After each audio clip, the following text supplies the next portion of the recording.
तुम्ही पाहत आहात MCN न्यूज मराठी।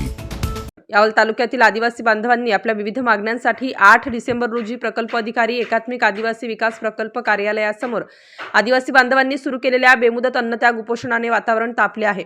उपोषणात लहान मुले, महिला, युवक, ज्येष्ठ नागरिक मोठ्या संख्येने सहभागी झाल्याने प्रशासनाच्या बेजबाबदार भूमिकेवर गंभीर प्रश्नचिन्ह उभे झाले आहे। अधिकाऱ्यांच्या उदासीनतेला कंटाळलेल्या आदिवासींनी बेमुदत अन्नत्याग आंदोलनाचा अवलंब केल्याने प्रशासनासमोर गंभीर पेच निर्माण झाला आहे।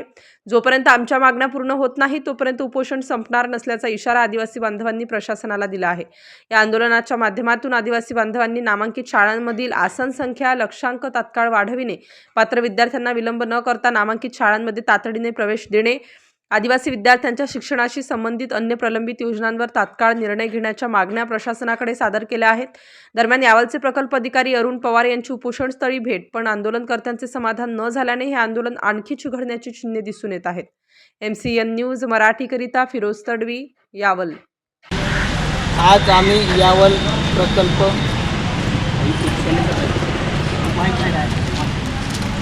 आज आम्ही यावल प्रकल्प आदिवासी ऑफिस यांच्या कार्यालयासमोर बेमुदत अन्नत्याग आंदोलन करत आहोत। आदिवासी बांधव आमच्या मुलांना मे महिन्यात जे नामांकित इंग्लिश मीडियम शाळा आहे त्या शाळेत फॉर्म भरून घेतले आणि अजूनपर्यंत त्यांनी ॲडमिशन दिलेले नाही, म्हणून आम्ही 10/11/2025 रोजी निवेदन देऊनसुद्धा आमच्यावर अन्याय करत आहे।